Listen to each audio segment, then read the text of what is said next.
on Twitch. You could grab us on YouTube. You could grab us on Periscope, Twitter, and Facebook, on my Facebook page, Facebook Live. And it's associated with the Jello Facebook page. It's not. There's a utility room Instagram, but there's not a utility room Facebook page. At least not yet. On I'm one guy trying to make it all go. So it's a challenge, piece by piece. But I guess if I launched all at the same time, everything simultaneously, I'm not quite sure if there'd be new things to do, with the exception of guests, which is obviously the thing. So it's cool that, like, I don't know, we've come from a clothes drying rack in a tunnel to piece by piece. But I guess if I launched all of this, hey, what's that? there we are. What do we got? Oh, you I just put you on lining it up Twitch on the there phone. so I can see what's going on there. Yeah. We got Boom in the room. Boom in the room. We got Boom in the room. This is Utility Room. That is Rob DaBoom, TO DJ Vet, and it's awesome to have you with us tonight. Good to be here. Yeah, I'm loving the black and white. We haven't had black and white. This is that's my well, my Twitch feeds that I do. I've been doing a couple color recently because people are like, "Oh, you're in color. I love it," but that's because I've been doing them in black and white just to do something different, and my skin doesn't look green. So the marathon sets I've been hearing about. I'm gonna actually. Do you want to? I got something absolutely hilarious. I'm gonna share this with you. Hilarious for me. You don't know my mom. This could be anybody's mom. If you're talking to your mom, you're always thinking to yourself that there's at least in my mind, I think to myself, a form of respect is taking place. You don't want to exactly say the wrong thing to your mom. I mean, it could happen by accident, and that's my story right now because my mom has traded with me recipes. Did your mom ever share recipes with you?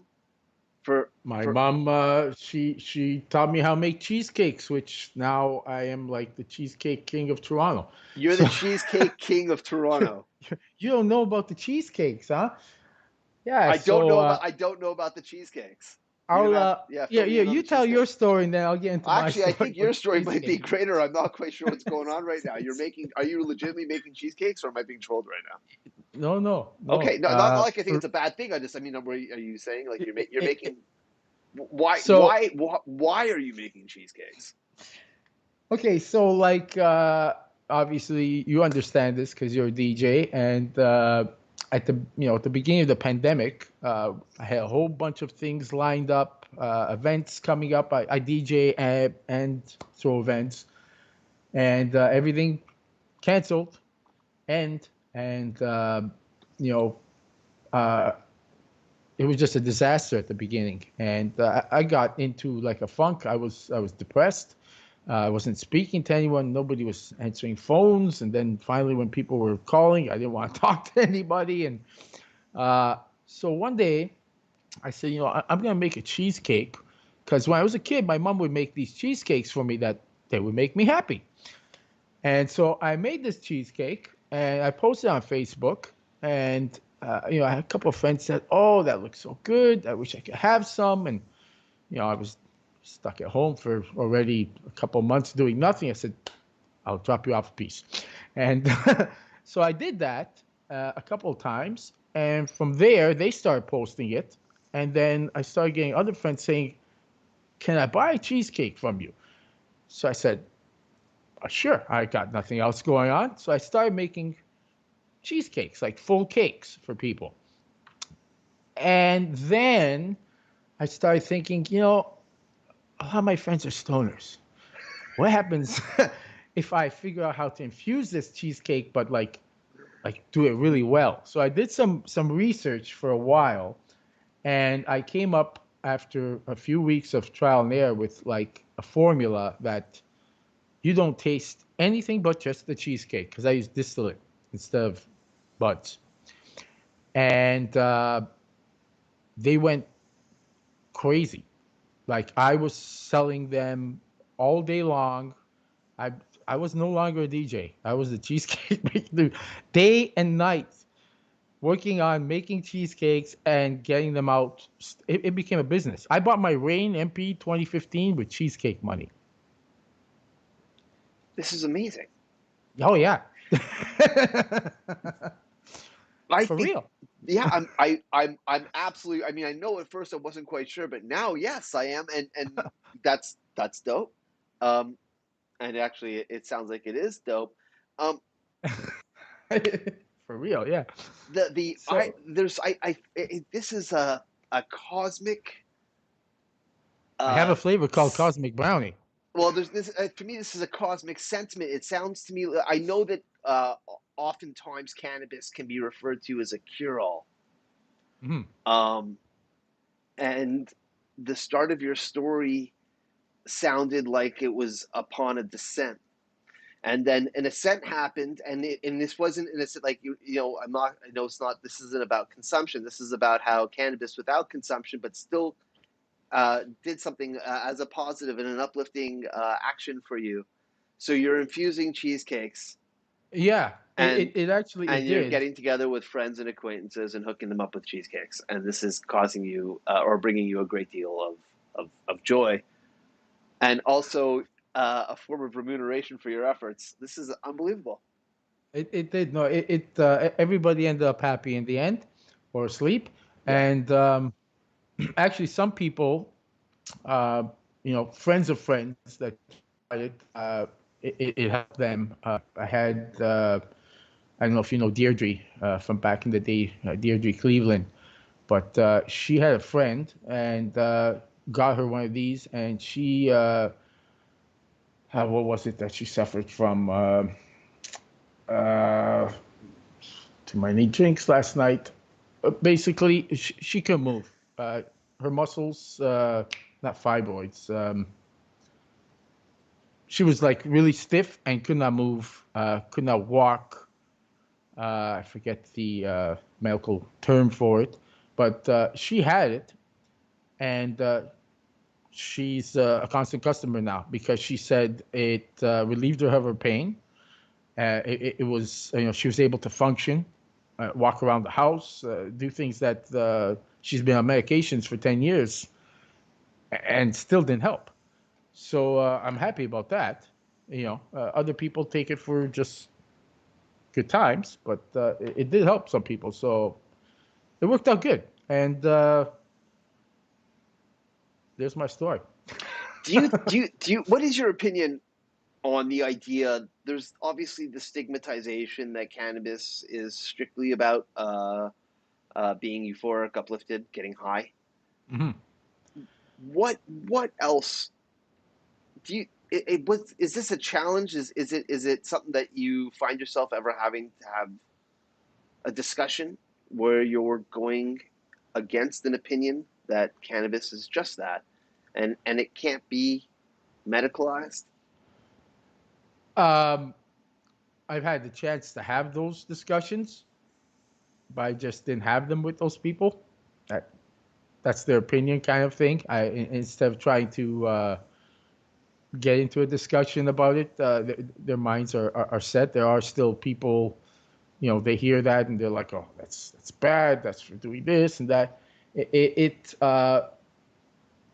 You gotta remember, that's because it was not legal, and for so many years, it's drilled into your head that it's a bad thing. Um, Alcohol, if you say, "Hey, let's have a drink," it's great, no problem, because it's been legal for so many years. Too much alcohol is not a good thing. So, with the cannabis, the same thing. There's people in different parts of the world that use it for, uh, you know, religious purposes, uh, for medical purposes, uh, to have a good time, whatever. Um, Everything done in moderation, obviously, is key. But you can't really change people's minds on things, once they're set in stone, kind of thing. So I don't even. Lately, I haven't bothered. I'm I'm trying to do no drama. I've had so much drama that just I'll just say, okay, that's what you think, and that's it. Move on. Do you find yourself having a similar type of opinion when you're having discussions about music genres, house music? House music. Yeah. Are you talking about EDM? Are we going to the EDM already? It's I'm just 9 asking the o'clock. question because I think it's interesting that you'll steer away. Obviously, I know the answer to this question, but I'm asking you just because I'm curious about what you might say. So it's a bit of a fish, but truly, like you're in a situation of where you won't have that. But if somebody has a form of discussion in regards to Oh, I got lots of time to talk about EDM. Yeah. See, that's a different thing. That's a different is thing. house music Um, not EDM? so technically, it is. It's electronic dance music, right? So it's techno and every other thing that we make on gear. Um, but I guess when we're talking about EDM, I think we're all referring to the commercialized pop formulated sound. I don't know what to call it other than EDM. Kind of thing, put your hands up in the air like this, some DJ for 3 hours and not touching the controller stuff. Um, and I think the problem that a lot of us, old school cats have with it is it's blown up so big because it's pushed by other forces to be at this level, to make money.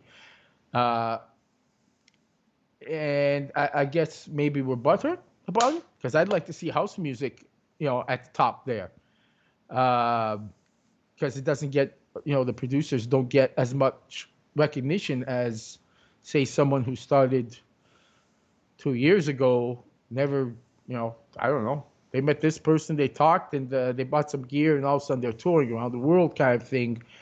What if I guess that's the my song issue. is amazing? What Some if the songs. song is amazing and there's no DJ experience, and then the person is out there? What then? What do you think? Well, that happens too. Sure. It's Yeah. rare, but there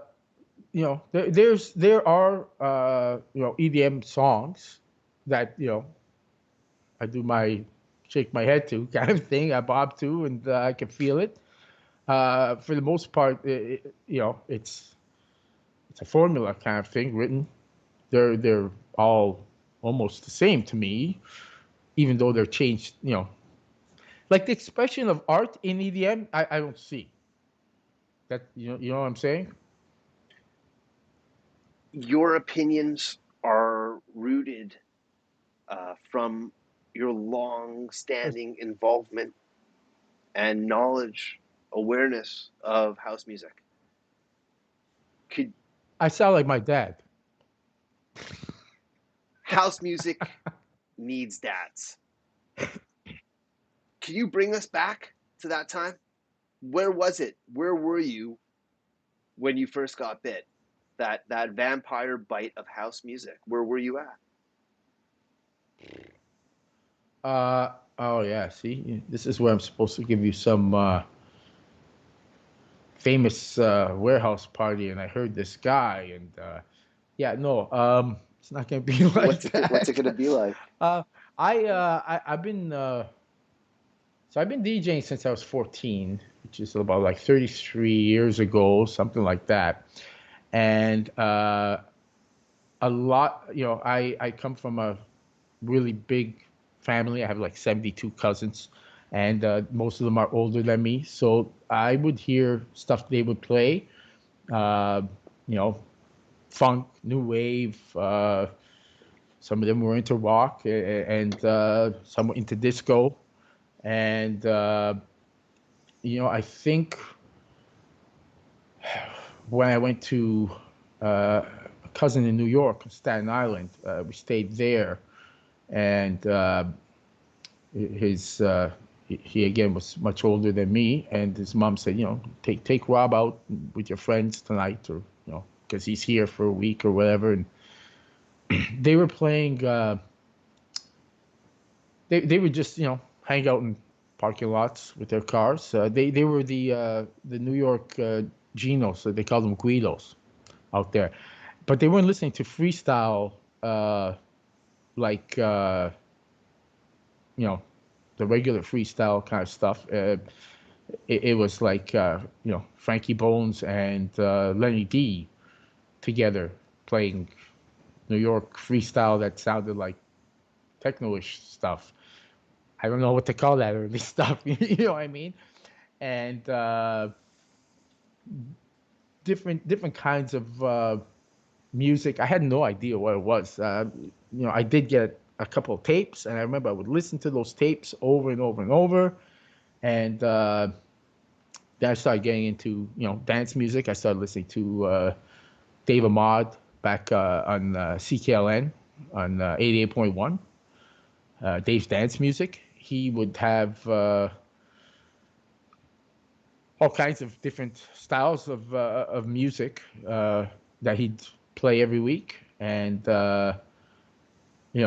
club-wise, again, I was underage, so I wasn't really getting into too many clubs. Back then it was like surf club was happening. Again, I wasn't downtown; I was up north, so you wouldn't catch me too many times. I think I went to Focus, and we did like house parties, a lot of house parties. And Was radio the primary source I for guess discovery? radio was all there was at the time. So how were you coming across mixtapes? Were mixtapes recorded from radio sessions, the or? mixtape, the mixtapes, the original mixtapes I was telling you about. That's like where I went to New York that time. I came home with a bunch of tapes that. So there, I guess they did it here too. But like in the record shops, you could pay $10 and they'd sell mixtapes by DJ whoever it was at the time, and again, I was really young, like 13. So that wasn't important to me. Just the music was important to me, kind of thing. And as I got older, different names started popping up over and over. Like Todd Terry and Masters at Work, which was actually Lil Louis Vega, Kenny Dope, and Todd Terry together originally, all three of them.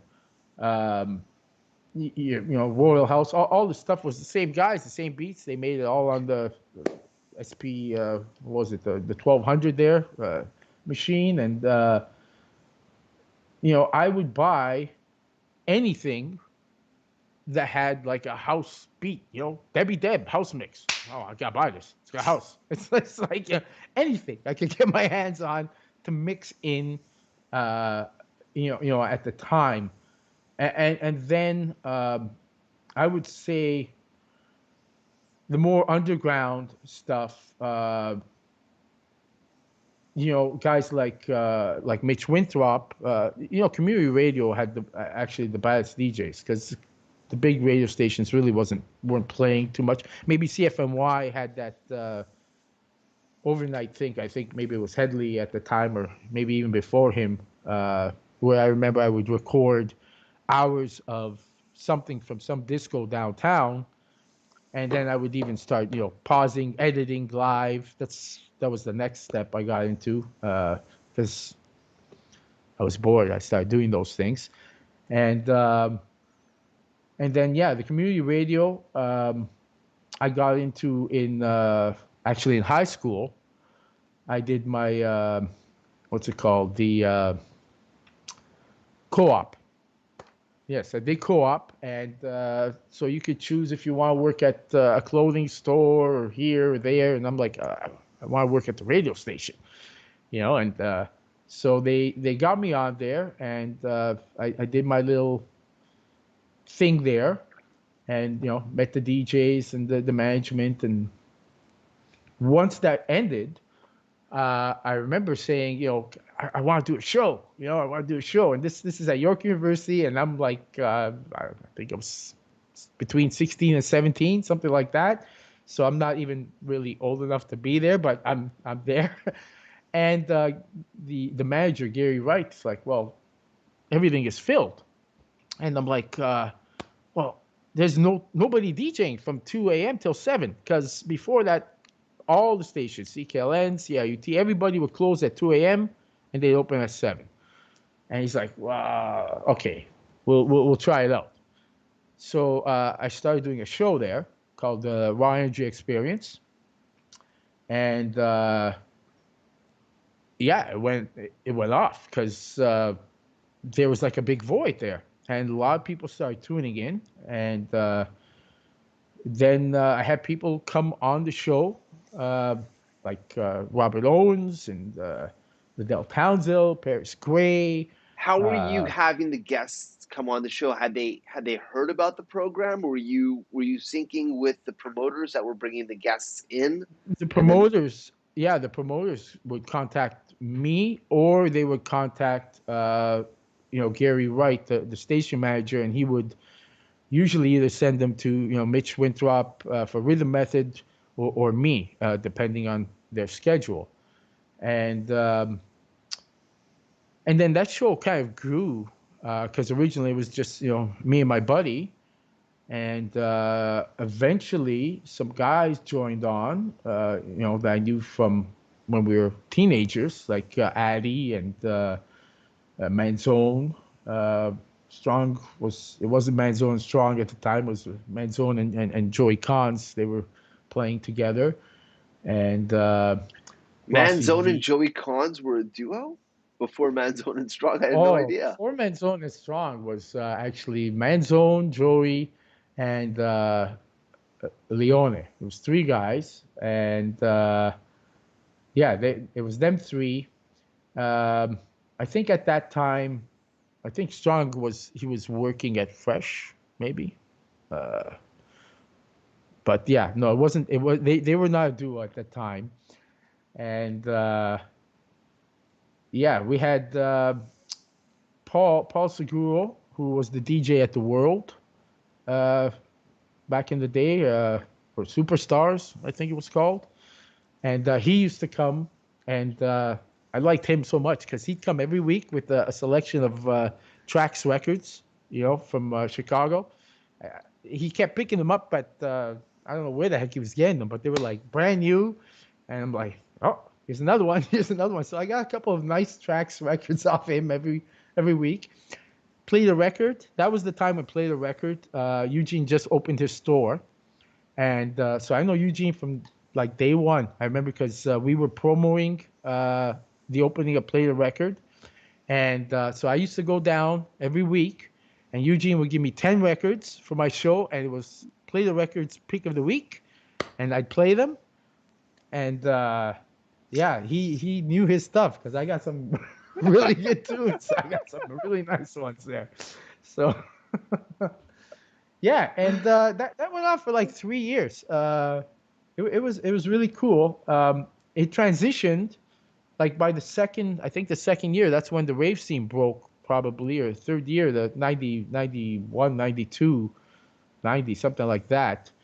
And I was actually I went down to River Street. There was Bang the Party and Crystal Waters. Were doing a warehouse party, or they were performing at one. And I remember, walking out in the morning, and there's these 2 guys, and they give me this lollipop. I'm looking at it, I'm like, oh, thanks, whatever. And I went home, and then the next day I pull it out, and it's got a phone number on it. It says Chemistry. I'm like, Chemistry, okay, what's this? And I call, and it's Alex of London with his English accent talking about come here and come there and love, peace, and unity, and plur, and all these things. And so I went to the address, and it was at Beat Junkie, which wasn't Beat Junkie at the time. It was the house right next to 23 Hop. Yeah. Yeah. So, I love that venue.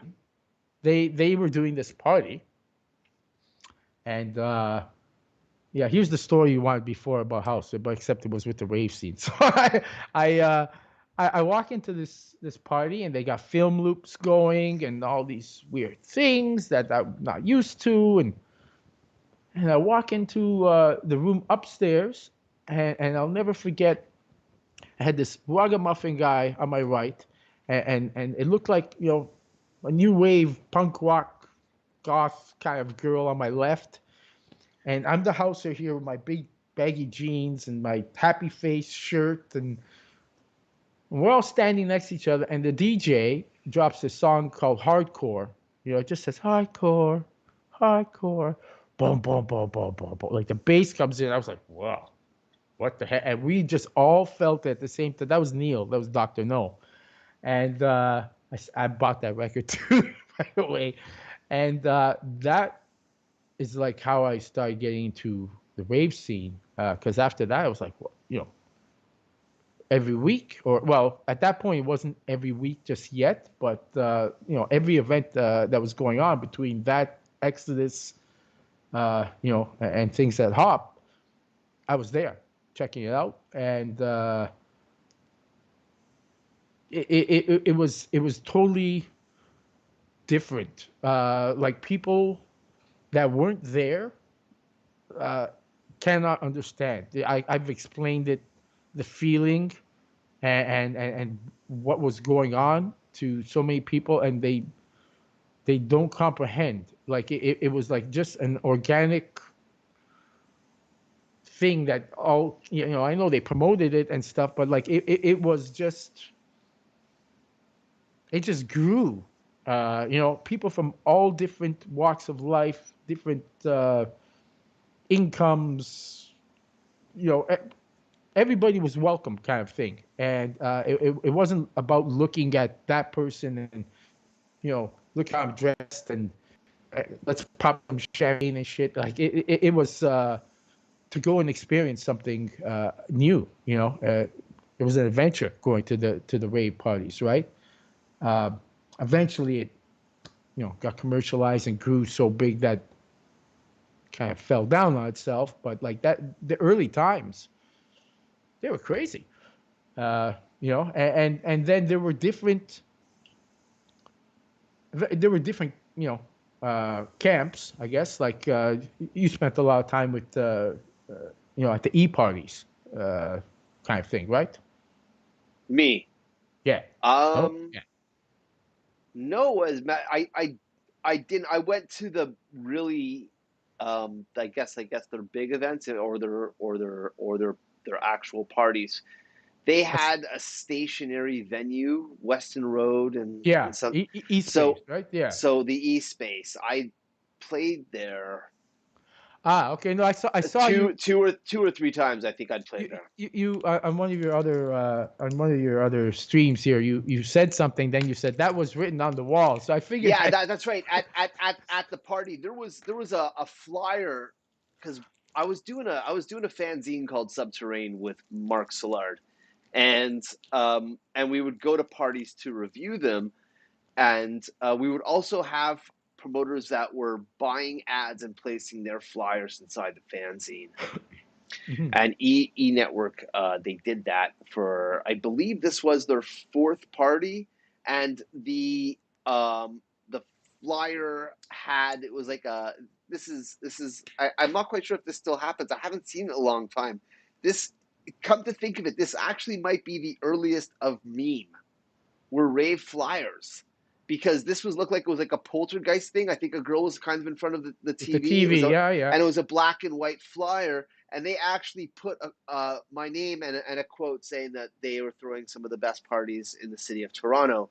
And I mean, I didn't go to all of them, but I think like the first 4 or 5 parties I did go to, and yeah, they were really something else. And at the time also, I felt that they were um, a promotion company that was interested in getting uh, brand new DJs or DJs that were just starting out, not established DJs in the city of Toronto, to perform at the parties, which is where I learned of Ryan Seven. And I felt at one point in Toronto, Ryan is for house or rave or just in the EDM community, or what was pre EDM community of Toronto, that Ryan may have been one of the best technical DJs. He was certainly doing some really crazy stuff with his mixtapes, and I'm not quite sure if you're familiar with it at all.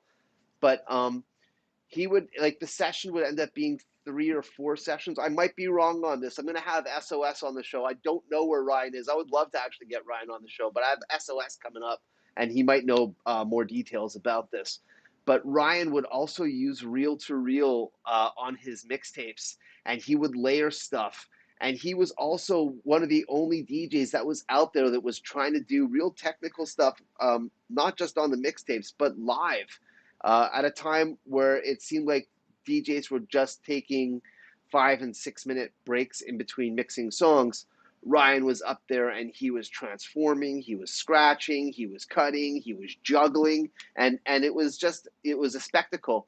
And I felt that he and E Network were really like, Ryan played at a few other spots, but if you wanted to see Ryan, you had to go to the E parties. Yeah, I'm not quite sure if you know what I'm saying. Do you remember Ryan said? I don't know. Oh, no, absolutely, no, absolutely. I myself, I didn't go.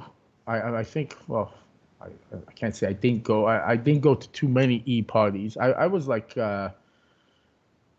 heavy into jungle. Dude, I'm telling you, it just took me over at one point, and no, it's interesting that you came back around to house music, and I mean, I'm seeing the support right there, emblazoned across your chest with the hoodie, and yes, and my house gangster. Yeah, no, I never really left house. I would keep, I kept playing house and stuff, but like, you know, I love the jungle, and it was perfect timing. As a DJ, when I got into it, because it was like right, near the beginning, and my collection of records. Thank God that I kept on to those, because like I got some classics in there. But I would go to a lot of like Cyrus. Events and stuff like that, where they had jungle, where they had house as well. When it started getting into more trance stuff, I kind of would hang out, a little bit, but it wasn't like an all night thing for me with the trance. Interesting fact. I went to 300 million raves, and I threw all kinds of parties. Never did E, ever. I probably am maybe one of the only guys in the city that would stay all night long at the raves and be straight, because I had medical conditions then that I had no idea how it would affect me, so I didn't even try it. And then when you don't try it, you don't miss it, kind of thing. And so I still can't remember half the things, but yeah, it was. I have a friend who's never eaten beef before, and when I brought up, I can't remember what it's called, the product name. It's not meat, but it's like meat. It's made from pea protein. The plant-based. Beyond the meat. And I said, nah, you can go to the grocery store now and buy those. And he said, why would I? He goes, my palate's never tasted it, so I don't even know what it's about. He goes, so I've gone this far my whole life. This dude's in his mid-40s, and he's like, I'm not. And I was just like, I just when he said it to me, I was like, I'd never considered that. For him, it's relative to for religious purposes, and here's me like, I don't know anything. Like, don't you want to try meat? Because I'm a bit of a moron. And he was like, yeah, Josh. He was like, I've never tasted it, so it's not on my palate. I don't know it. Yeah, Josh. Well, that's the whole thing. It's exactly that. It's not. It's not a snobby thing or anything. But like, if you haven't experienced it, right? Some people haven't experienced things and they want to experience it. But that actual, when you have that steak and you bite into it, it's going to release endorphins that you think about after. You know what I'm saying? And you want we might have some comments. So listen, I'm loving all the history. Can we jump actually into today for a sec? What? Oh yeah, just vibing. Yeah, I have my Jack Daniels here. Let's go. You look like you're having fun. What are you? What is with the marathon sets? And I think that that's obviously it's a good way to come back around to the beginning when you were talking about the cheesecake, saying that you were in a bit of a challenged space, I mentally, soul, and that here it is, you know, like so cannabis the cure all, and now marathon sets of house music, and this is saving. so yeah. When I say I was in a bad spot, like I all I do is DJ, right? I don't have a 9 to 5 kind of job, and it got to a point where I get on and uh, all that would come out is pots and pans and horses. Uh, I couldn't mix.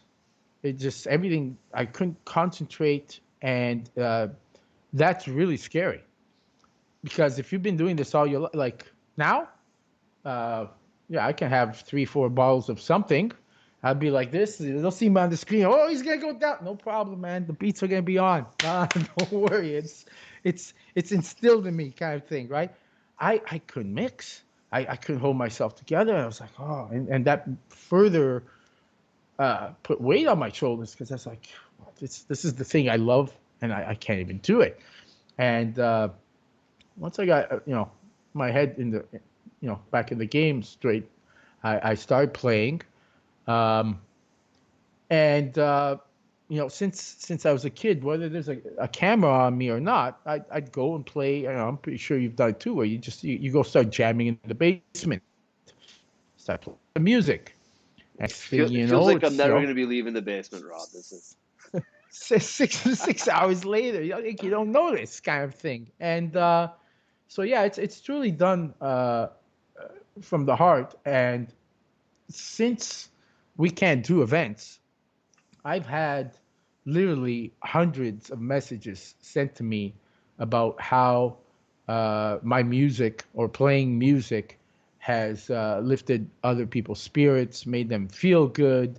My it's not just about me. Like I have a chat going, and it's on fire. Like it's a family. Like everybody comes in, they talk to each other. They there's that this is community. a unique property. I'm sorry, I want to jump in because I feel like you're saying some really dope stuff, and I want to explore this with you just for a sec. Maybe if we can just if you keep the thoughts, we can return to it. But Mhm.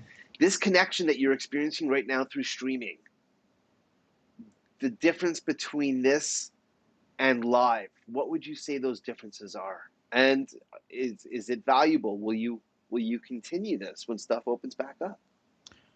So the difference is so if you're in a nightclub playing or a warehouse or wherever you're doing the party, the DJ uh, or at least me, I play uh, off the crowd. It's my job to make the crowd move. But when you see that they're like really having it, it gives you that feeling. It gives you that fire inside, and then you start giving it. And that's how it starts going up, and then you bring it down a little, have everybody take a breather, bring it up, and um, you can't you can't really have conversations too much. I'll have somebody come in the booth here and there and talk, and hey, let's have a shot, but you can't speak with everybody. Um, when I started doing this, I had my setup, and then I would have my phone, which the writing is like this small, and I couldn't really see what people were really saying. So I got myself like a big ass monitor just for the chat, and um, that's how I really connect with them. And the marathon sets, it's not like I'm playing and then for 6 hours there's like me and two people in the room. Like there's literally people all day, all night. Europe, I've met now, not in person, obviously, but through streaming, people from Germany, Austria, Thailand, Italy, England, uh, Japan, the States, Canada. Like they're all tuning in at different hours, and they're regulars too. A lot of them come back, and they've made connections with other people, in the chat, and uh, so that's my dance floor, basically. Like when this first started, we were all doing, Facebook live stream kind of thing. Um, so it was a little bit different the way that was set up, and then with Twitch and the chat thing, it, it kind of goes hand in hand. Like there's a lot of times where I would just like to just concentrate and play, um, but that doesn't last too long because I the chat. understand exactly what you're talking about. The idea that interacting does generate a greater response. It seems like ultimately the viewer count can increase from this type of action as well. But by doing that, it does lessen what you're trying to do, because it's the equivalent of somebody who's really partied out that's like somehow got into the DJ booth and wants to tell you about their new NFT collection and So how you should get involved. sometimes the chat will kind of the focus won't be on me or what I'm playing. Let's say they'll start talking about, oh, there's some. You missed the chat about the vibrators, but Wait, what? I have a lot of ladies in my room, and they were discussing vibrators, and so hey, I let them talk. They were having a good time, but yeah, sometimes it goes somewhere else. But again, at a club, I'm not on the dance floor when I'm playing. I'm pretty sure circles of people are not just discussing, oh, this is a good tune, oh, this is a good tune, oh, look how he mixes this. I'm pretty sure they're, hey, look at that guy, he's cute, and they check out that girl. Like they're doing other things too, right? So it's all organic, and the interactive part uh, really does make it a little bit different, and there's so many DJs uh, out there doing live streams now. That's the other thing. Everybody and their mother and cousins are now, you get a laptop, you get controller, you get gear, whatever medium you're going to use to play, set up your camera, and bang, you're streaming kind of thing. So I had to kind of think, what kind of things can I do to kind of stand out a little bit, because Have you thought about making cheesecake on the show? they talk about my cheesecake all day long, and not only on my channel. And if you don't believe me, go ask Tricky Moreira. I walk into his room and they start talking about the cheesecake, and trust me, you don't know. You don't know. Um, yeah, no, they talk about the cheesecakes all the time, and a lot of them they will have a cheesecake and listen to DaBoom. The company, the company, it's called Cheesecakes by DaBoom, so it's a CBD. It's got a little double entendre there, but yeah, it's done. It's done in fun. It is. I do look at it sort of from a business perspective, because we all have to still keep relevant out there. The pandemic is what it is, but one day, and God knows when it will end, we still got to get back to what we were doing before. And I've noticed a lot of guys have just like totally disappeared. That's up to them, I guess. I like playing music. Do you think that DJing or being in this industry has a form of transient nature to it pre-pandemic? In like, I mean, how many people have you seen come and go? In this business, Sure. oh, lots of people come and go. Well, everything's got its own set of unique even challenges. Yeah. yeah, like even before the pandemic, Right. a lot, So I've been in the game a long time. I'm not. There's people that have been in longer than me, obviously, Mhm. but anytime I try to give advice to like an up and coming DJ, uh, every every one of them I give different advice to, but all of them I give the same line where it's not about being here.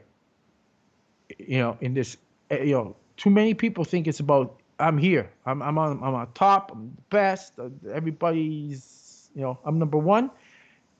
It's about this. It's about longevity, because I've seen so many people that they were on fire. They were like shit, and I don't know where they are, but they disappeared. So something happened. They fell out. Like, because to be up here, it takes it takes a lot of focus and energy. It can't just be that you know a whole bunch of people and they book you at parties. It starts becoming, you know, it takes all of you, there's not too many people that can constantly do that day in and day out. But that long level of, my thing is, as long as you have a product yourself, as a product, say, that's presented professionally and honestly, there shouldn't be a problem with you lasting. You can see if people aren't interested, it means maybe you're doing something wrong and you have to adjust. Uh, but everybody gets into it for different reasons, and they play for different reasons. My reasons have changed over time. Of course, they change. That's another thing. They may shift. Why? Why you What was play. your Or, objective going in, and what's your objective now?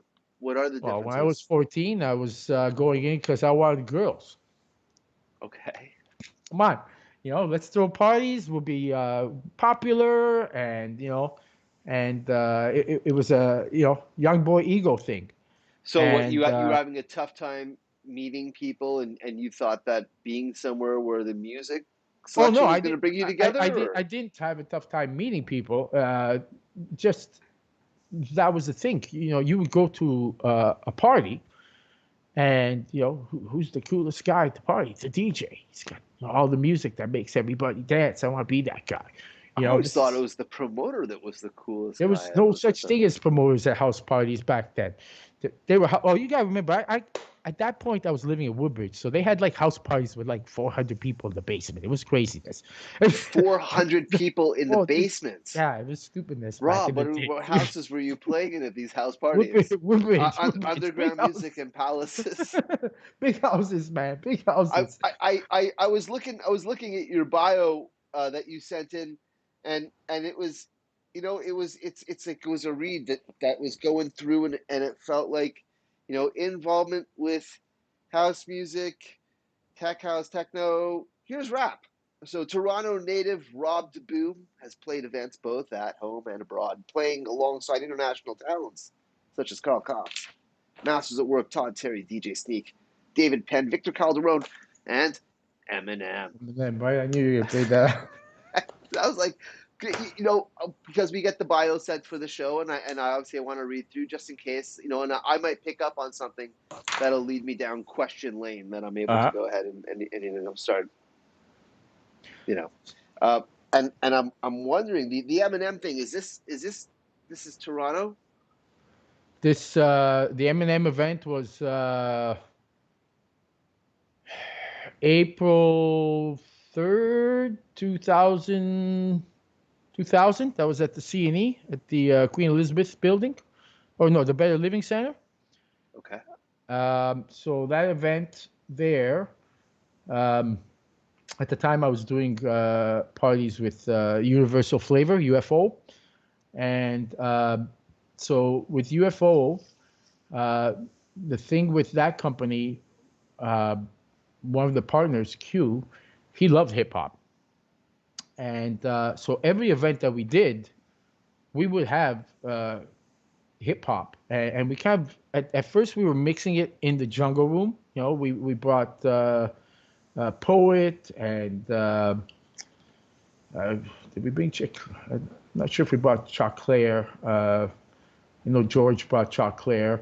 But we started bringing, local hip hop talent, and we kind of got a little bit of blowback because people are like, "Oh, why are you bringing hip hop? It's it's going to cause problems, and it's all about love here." And there was never a problem, and everybody got along, and it worked out just nice. And then as things got the events got bigger. I think it was Robbie that brought Run DMC for one of the parties. I'm not. I mean, that was a dose party, but I have no idea who was involved in bringing Oh, it. if it was those, yeah, okay. I So it's think. I mean, you know what? How Wayne, about yeah. that? I think I might be wrong too. Maybe it was a Life Force party. I Like, don't remember. so you know what? It was Robbie and Wayne There you because go. Life Force is Dose and Sire. All Yeah, right. okay. Yep. So it was both of them. Yeah.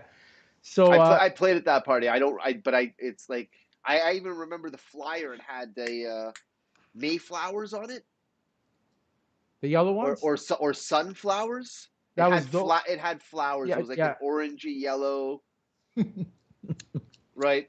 And that was at the Congress Palace. But that was like in Peel Region, right? Was it the Like the international Congress, international center, which is on the airport? yeah. Yeah, I think it's the international uh, center. They did all the flea markets there. That place. That was, in my opinion, one of the craziest parties to ever be in Toronto. That was an insane party. Was that the same one they had Armin and Sneak and all those other guys too? Or that was No, I New don't think Year's. so. That was the same place, but New Year's, I think. I don't Yeah, know they if did some Armin. crazy parties. Those guys. Yeah. No, of course. I think the Mongoloids had a few appearances at Industry. I don't think that was Life Force or Dose. I mean, they think they had Sneak, but I'm not quite sure if they had Armand, and I might be wrong in Oh all no, of they this. definitely. Yeah, no, they The really definitely great had news this. is I've got Yeah. Wayne coming up on the show, Oh, Wayne, so we Wayne will tell you. Yeah, yeah, he's got the video. He might have an idea or three. Yeah. Yeah, so we ended Eminem. up bringing Eminem in one of the rooms. There was 6 rooms. We had a jungle room and a house room and a hardcore room. We had Lenny D in there, and so we had Eminem in the hip hop room, and that was just after he released the Slim Shady album, and that I think that was the last. That was the last big party that we did. Because after that, or even during that, just too much bullshit. I got into the rave scene because I loved what I saw that first night at Beat Junkie. That everybody was vibing from different walks of life to one style and that love, and I got involved in the scene, going to parties, and then doing events, either as Utopia or Ministry or UFO or Liquid Groove, different companies, but that last party, so many people, I guess because they read your lineup, they say, oh, it's gonna make money. I need more money. I need more money. Everybody was like kind of dipping in the pockets, including police, including politicians. Oh, dude, security. So yeah, it was mad craziness going on, and that was the last. That was it. And then shortly after that, the entire scene kind of imploded on itself. They had that iDance rally. The city was trying to shut everything down, and then at the same time shake all the promoters down for more money and this and that, and it just fell apart. Yeah, fun times. What about now?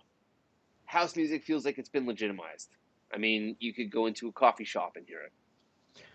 Yeah, it definitely has. Well, it's been used. You know, what car insurance? I forget what the commercial was that they used. There was a big commercial at one point where they used a house track. But you see, I guess that all comes down from the industry.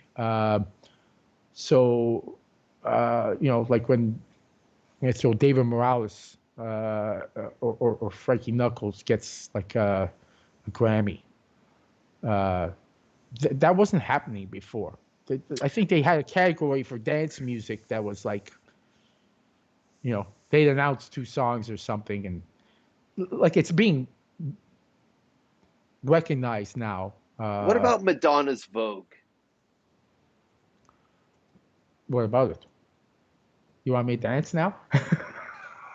I mean, you drop it. I'm with you. Can't move. I'm saying, was this not one of the earliest forms of house music being Well, yeah, very commercial? I know that there were songs that Push a Feeling on Nightcrawlers, broke through onto radio. Crystal Waters, Gypsy Woman. It's arguable what Tone Loc was. Was Tone Loc electronic? Was Tone Loc rap? I mean, that was definitely or was it rock? It was a genre. Funky Soul Medina. Right. Listen, that was a vibe blender. Yeah. Tone Loc had like 3 or 4 singles in a row, and they were all absolutely amazing and had the whole world dancing. Well, with Madonna, see, she's always reinvented herself, or introduced something new. Person, that famously said, I don't care if they're talking good or bad, as long as they're talking. And with Vogue, it definitely did, impact a bigger audience than a lot of the, say, underground songs or whatever. But more importantly, I think it was that connection with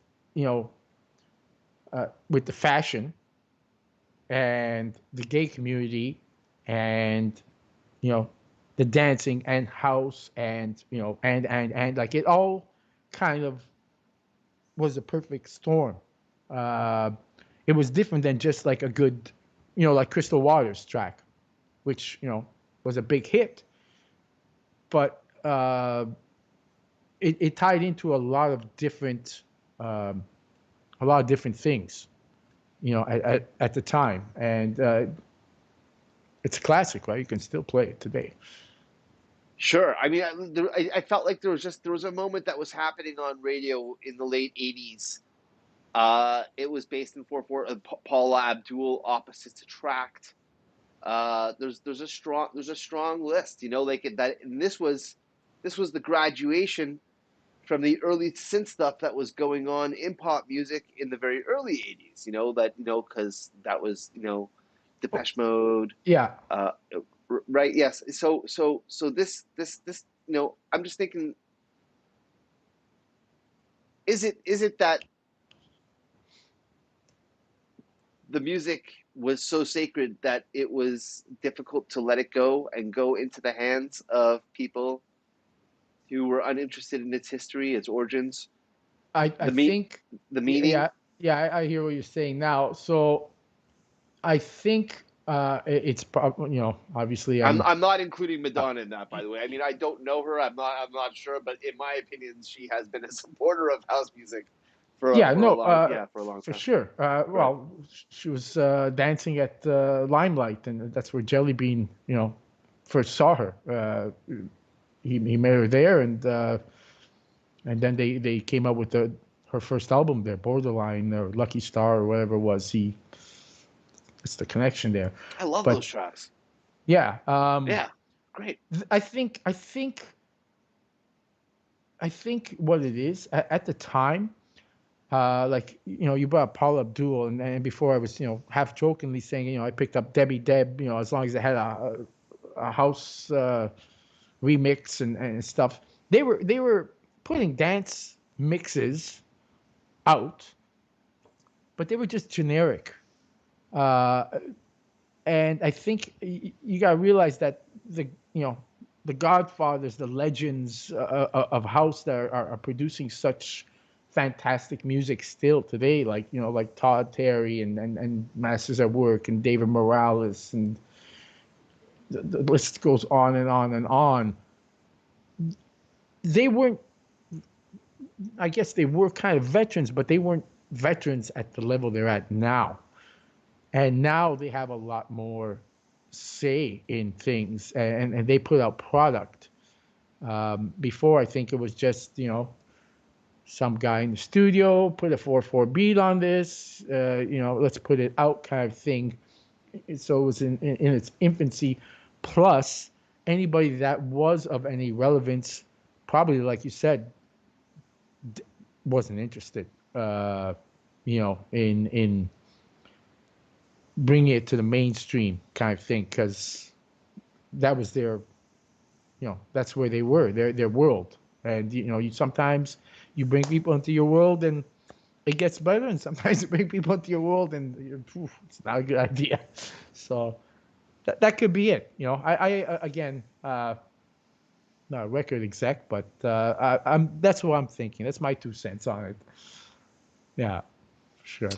Stuff opens back up, though. Are you still streaming? I've been thinking. I've had a couple of conversations with people about that. I don't know exactly what's going to happen when things open up. Because you got people writing, oh, when things open up, we're going to have the biggest party and You this don't and think that. that's a likelihood? It might be for those involved. Here's another thing. So since this is the real talk, right, on Utility Room. Let me have another shot.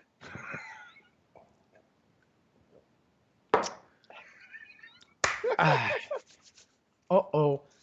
So the scene, and not just in Toronto, I guess this is all over the world, but I'll talk about the Toronto scene because that's the scene I'm in.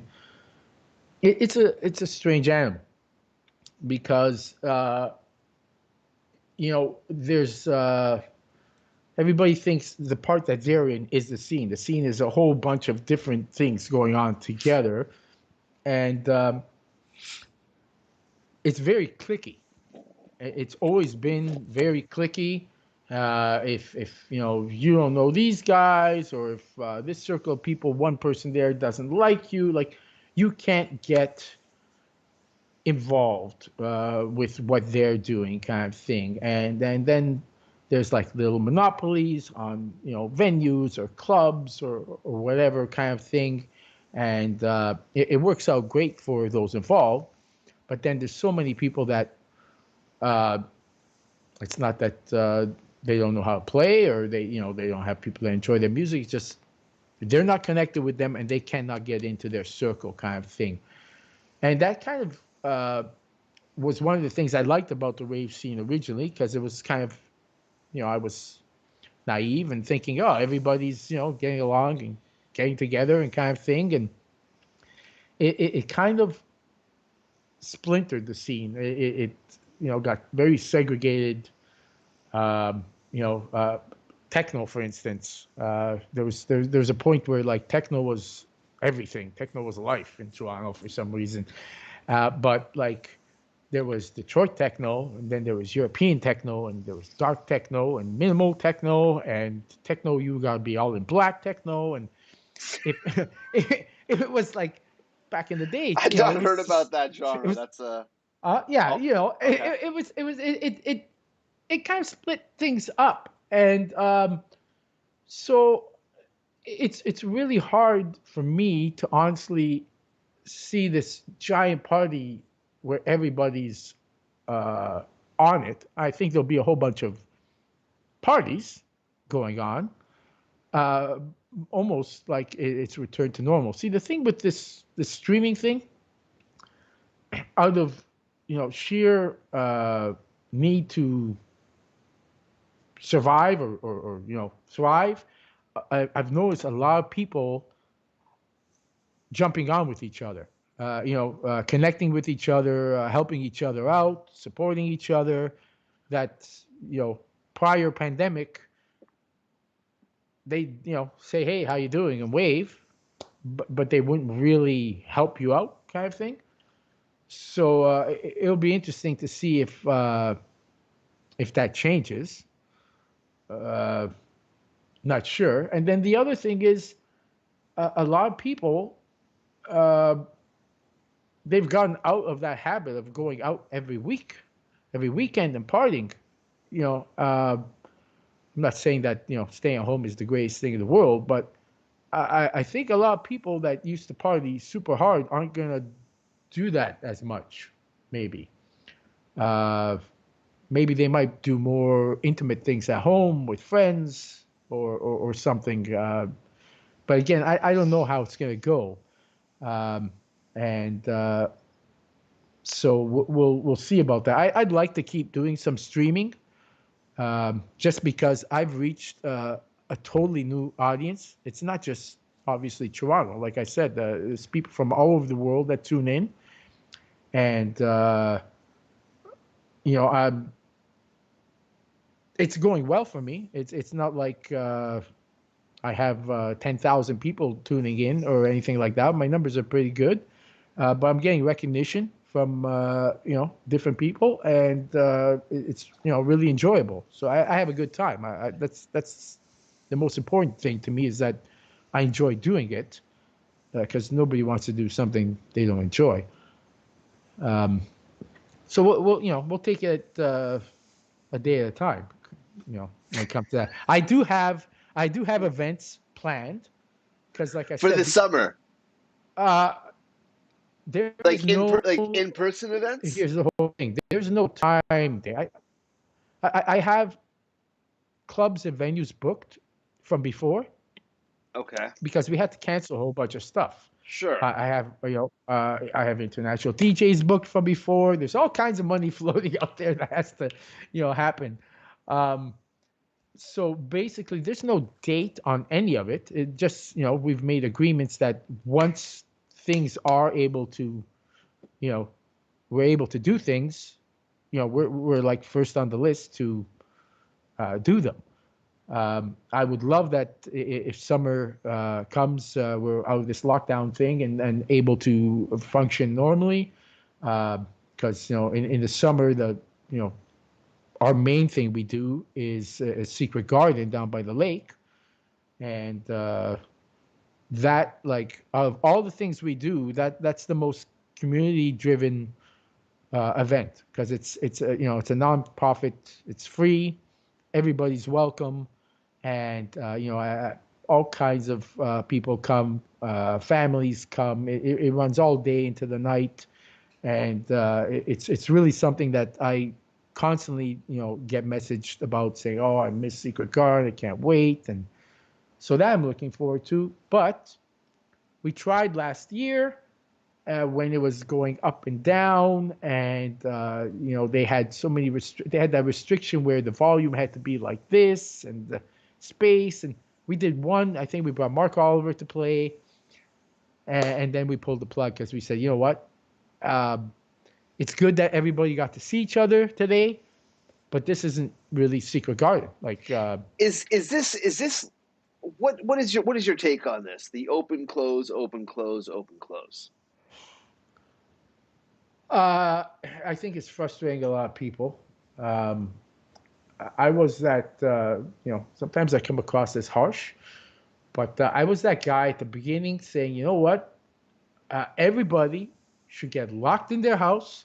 They should stick the military on the street, 14 days.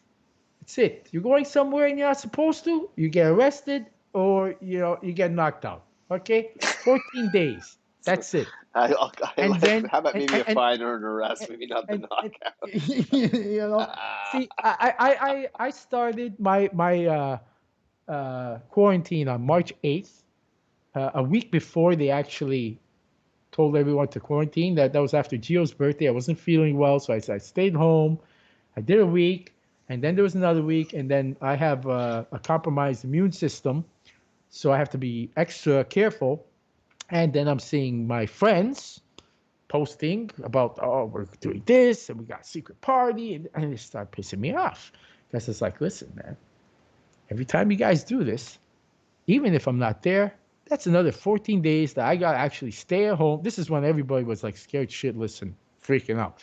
And Last March, last April, like around yeah, at the beginning. or summertime. No, this was at the beginning, yeah, in Okay. March. And Right. every time I would see that, I'd say to myself, okay, this is another 14 days. This is one of the reasons that I got depressed, because I would add on 14 more days. Every time I would see a post about people getting together, I go, okay, I know these people, and they know these people. That means that's 14 more days I gotta wait, because if they're acting like this and going out and doing this, 14 days, 14 days, 14, 1 month, 2 months, 3 months, I was going bananas. Had they just imposed a real lockdown, because a lot of people talk about this lockdown and our freedoms, and I get the point of view about the freedoms, but we really haven't had a lockdown. We haven't had like a real lockdown. I We've agree been with you. told, hey, stay home. I Can agree you with you. can you please stay home? Yeah. We haven't had. I have friends that come from countries where when they call curfew, oh, you best be home. It's kind of it's strange. What do I know? I'm a guy in a basement, banging my head, with hair down on my shoulders. I feel like that's the truth. Yeah. But had this happened let's say for example March and April, it would have been maybe not to the description that you made, but sure, like a real lockdown, everything's closed. We're all given a form of notice, like yeah, everyone's has 3-4 days to get their stuff together. Otherwise, they could have cut um everybody some checks, maybe for food for those 2 months. Be like, here's money to cover everybody's food and stuff. And then after this 2 months time, like where would the virus be if no one was leaving, and if all food was just being delivered and not by Uber Eats or something? Like, let's say for example that was militarized. Let's Yeah. say, like, I'm just saying, like, it doesn't It would sound be a like different ball game. yes, we would all be in a different, because I've got a buddy of mine that's in New Zealand. I've got another buddy of mine that's in Australia. Like, it's not like totally awesome, but it's also not where we're at. I have friends who are restaurant operators here in the city that are Mhm. absolutely frustrated.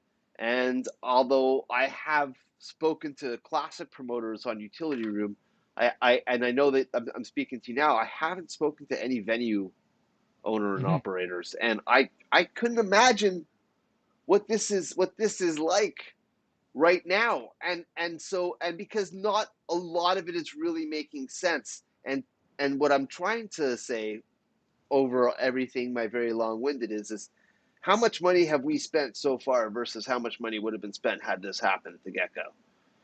And so it's a weird half measure. I'm not a 5G guy.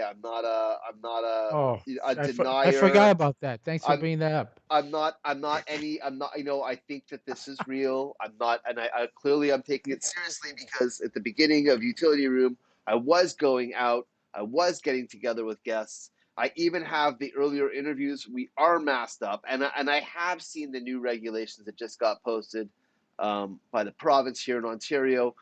Theoretically speaking, you and I could be in the same room. We could be masked up. We could be 6 feet apart.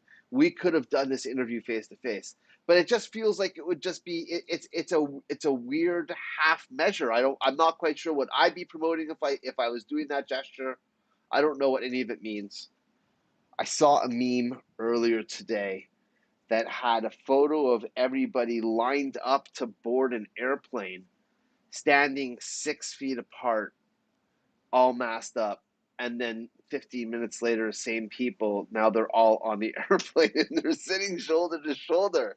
And So I get it because the difference, but no, but actually I don't get it. I'm just saying the airplane's a smaller space, right? So It like, is. should it not be like one person per row or something? Because all the rows were, the flight looked like it was sold out. Everyone's wearing masks. I'm just saying, like, This is I'm again not a this biologist. Don't come to this the is this utility is a room to money listen thing. to my hokey opinions and misunderstandings of how shit works, because I have no idea. Talk to me about going like this. And the rest of it leave to experts. Obviously, I have an opinion. You know what I mean? Because I'm a human being, so I have feelings, and Yeah. and this is what I feel. I feel like it should. I agree with you. It should have been locked down. It should have been super strict. And then at this point, it would have been a real hard 2 months. I'm not saying you said 2 weeks. I'm actually going like go past it. Like make it real.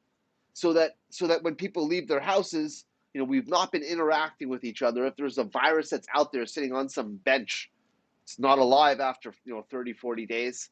It's irrelevant. So we're okay. Well, So this is the discussion I had with so many people. Like, right. the problem is exactly what you said. You don't know. I don't know. And yes, there's information on the internet.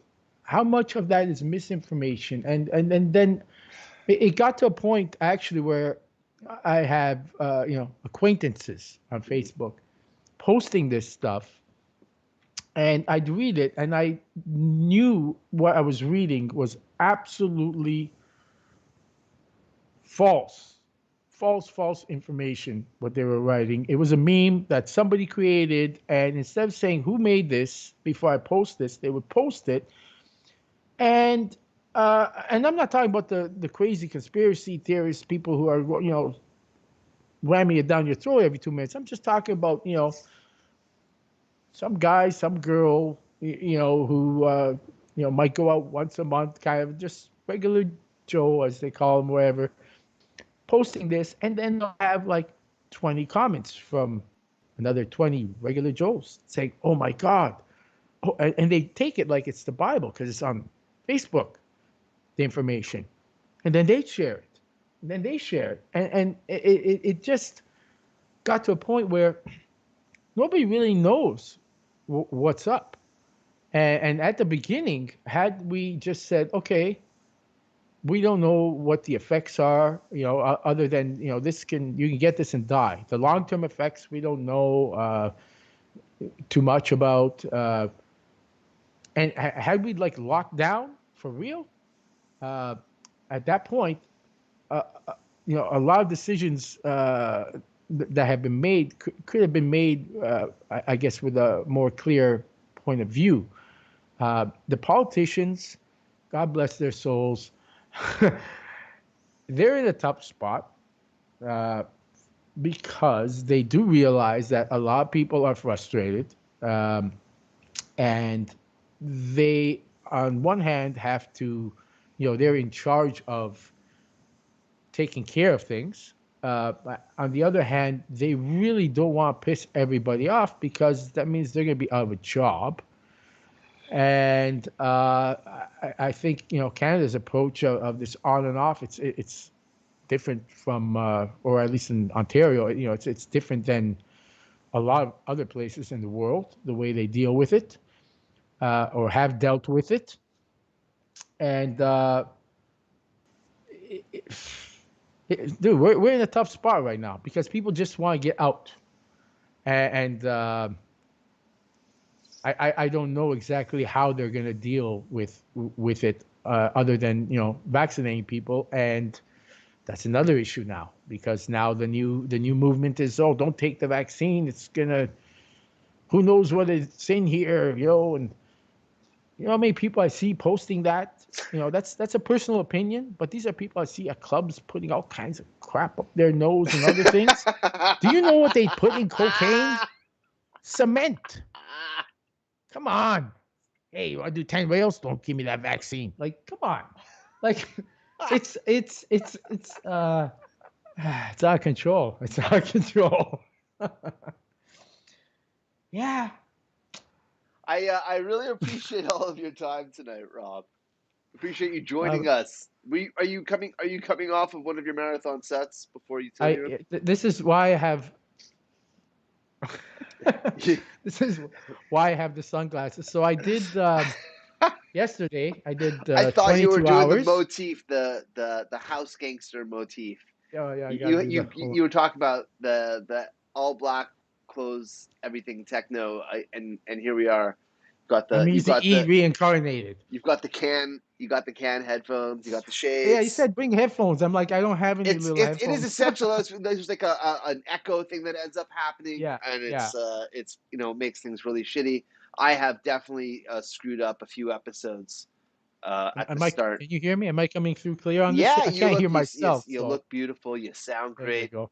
It's awesome. So Yeah, no, I did 22 hours yesterday or today's Saturday. So I started Thursday at 7 p.m. and I ended at wait, what? 4. My last set was 22 hours. And you asked me if I did a marathon. Yeah. Oh yeah, I told you I was doing 15. You said good luck. 15 is a warm up. Come on, you don't know.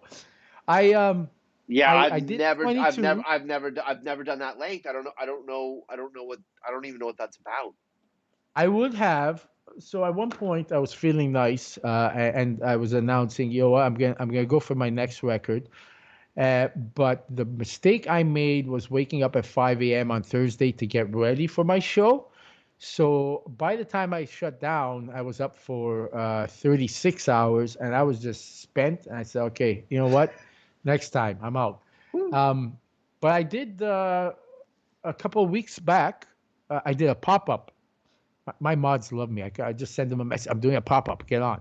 I did a pop up. It was 27 hours, and so I beat Joseph Capriati for the 10th longest set in history, and Toronto's now on the map. Is that posted somewhere? It was up on Twitch. Twitch only keeps it for so long, but there's people made screenshots and all kinds of stuff. I maybe I can put it back up on Twitch. I gotta check. I have it saved somewhere. And I actually, it was funny. The next day, so I did that. Yeah, I think it was the next day. I went on Twitch, and so I went to go watch David Morales. And he's playing, and he's got like 600 people in his chat all typing, and it's just you can't even read the damn thing. It's just spinning.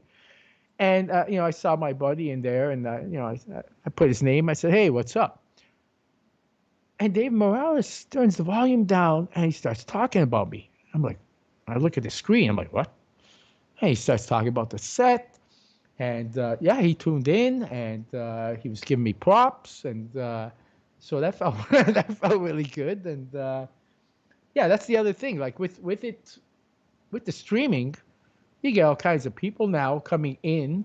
If I was playing at a club, how many times you play a club and Sneak's going to get on a plane and walk into your club and say, hey, what's up? Like he pops in my room all the time now. And so there's that connection that wasn't, that's another thing that's kind of cool about the streaming. And yeah, so the marathon sets, I really do like, doing them because I have pretty big selection of music, and I like sharing that. And it's not just like one style. You bring it up and down, and throughout the day and night, and the connection, like I said, with people, it's great. If I had, it takes, it really does take a lot out of you. Especially when you're drinking, because every time somebody says shot, I have one. And but it's it's a really good feeling. It's I love it. If I could go on for longer, well, I will. So Dan Tenali he's got the next spot at 30, by the way. That'll be the one I have to go after next record. So What is the efforts being made to plan or pre-plan for the bathroom breaks? everybody keeps saying that to me. They're like, how do you go bathroom? Like, if you watch, you know, just like at the club, I'm you know where afraid. you're playing. I'm afraid. Uh, you know, I just run to the left. My bathroom's right there. Okay. I'm counting in my head. One, two, three, I four. I thought you got were three about to minutes. get somewhere else. I thought if you No, watch, no, you no, can no, see me no, no. get closer to the deck. Yeah, no, That is, no, no. just over here, and you can't see. And That's then, that's that's that's craziness. No, no. Every right. once in a while, I'll have to leave the deck if I have to. Sometimes I have to refill my water or something I was like just that. gonna But say, it'd be like stream on stream. yeah, I have Chico, you who pops in every 4 or 5 hours with my union break rules, and he tells me it's time to change your shirt, and he's got union rules for me that I have to. Union rules for the Twitch stream. Yeah, they, my followers, they're good. They remind me, it's time to hydrate, and Sounds like a you know, PDF in the making. I mean, this is it's something that you need to do. You've got to have the union rules posted and then shared. oh, he comes in with the union rules all the time. But Does it's does DJing need a union? Is that what it needs right now? no, it's all well, he does concrete, so that's why he comes in with the union rules. Ah, But yeah, that will never ever happen. It would be I guess it's like communists. It's a good idea, but then when you do it, then you find out it's not good. Uh, it's like I at one point I actually thought about that. I said, if DJs had a union, that'd be good because there's like so many DJs that they'll go in to a club. I'm not talking about like a super reputable club, but like just a spot, and I'll play all night for free drinks, and then the guy getting $50, who's already not making anything, he's out of a job. I'm like, that won't happen with union. But then I'm thinking, yeah, but then someone would control the union. Then I go, not a good idea. So, yes, things that you think about with lack of sleep. free spirit, DJ, promoter, house music aficionado, and cheesecake maker and connoisseur. This is Rob DaBoom. You have been with us here in the utility room, and we'll see you all super soon. You've been awesome sauce. Thank you.